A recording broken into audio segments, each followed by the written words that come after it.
Well, joining me live is Liberal Senator Jane Hume. Good morning to you, as always. Lovely to see you. Just your thoughts quickly on China, Dan Andrews and Bob Carr attending the military parade. Your reaction? Isn't it extraordinary that these two so-called statesmen have put themselves in this position? The government says that they're travelling in a private capacity, but what on earth were they thinking? Putting Australia's reputation at risk by standing alongside not just Xi Jinping during what is not a diplomatic exercise, it's a military exercise, let's be clear about that, as well as Kim Jong-un and Vladimir Putin. It is just extraordinarily poor judgment, and I think it reflects very poorly not just on those individuals, but on the party that they represent. How could Labor not say to their two elder statesmen, could you just not do this at this particular time? It's not helping. It's actually doing damage. What do you think the conversations between Dan Andrews and Anthony Albanese might be about this? I mean, they were spotted out for dinner not that long ago, from memory.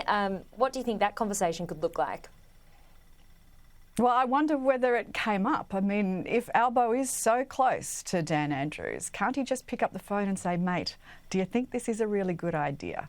And if he doesn't pick up the phone and suggest that perhaps Dan Andrews should stay home, well, that is essentially condoning his behaviour. I think it's outrageous, and I'm not surprised that Australian officials have used that age-old Cold War phrase of useful idiots, because that's exactly what Dan Andrews and Bob Carr look like.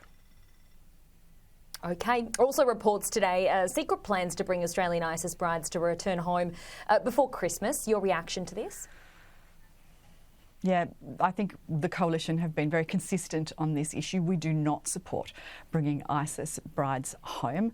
Let's face it, there will be organisations and lobby groups and advocates that will say, oh, these poor women, they need to be looked after, they've been misled.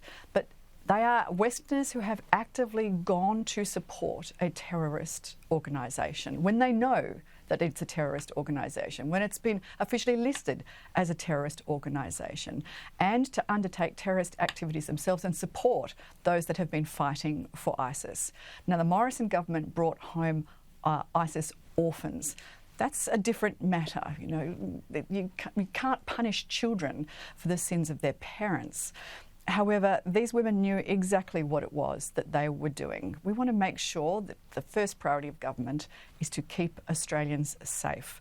We should have security forces and every piece of legislation ready to go before these women step back onto our shores.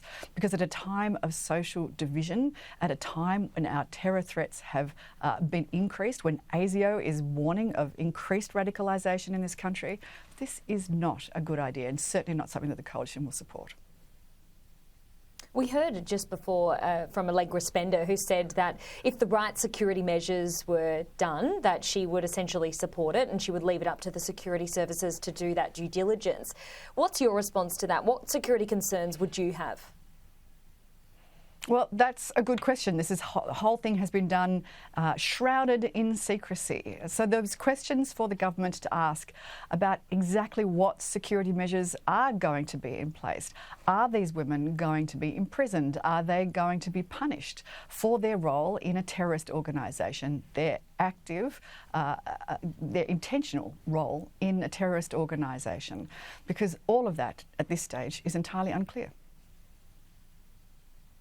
I also want to get your thoughts this morning, Jane, on these extremist fringes at protests right across Australia. Some of the scenes that we've been witnessing at protests across Australia over the last 2 years, really. And it's important to note that they are extremist fringes at these protests. It's not the majority of people attending these protests. But how do we get that under control, this hate and division that's on our streets at the moment? The majority of Australians really want peace and calm at the moment. But how do we have a mature debate about migration numbers? It's a really good question, Holly, and you and I are both from Melbourne, so we saw that extraordinary footage on the weekend. People have the right to peacefully protest in this country, but as I've said before, peaceful is the operative word in that sentence. What happened on the weekend was protests that were attended by well-meaning Australians but being organised by some malevolent forces, getting entirely out of control, putting police in harm's way.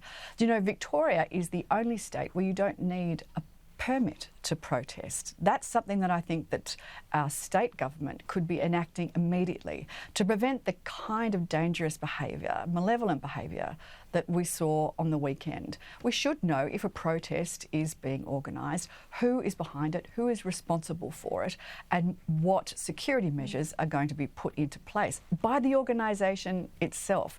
It shouldn't all fall to the police, who are continually put in harm's way unnecessarily. No wonder it's so difficult to recruit, particularly Victorians, to the police force if you're going to continually put them in the face of danger simply because the laws and the will to make those laws isn't there from a Labor state government. Jane Hume, we'll leave it there for today. Thank you. Always great to see you. Thanks, Holly.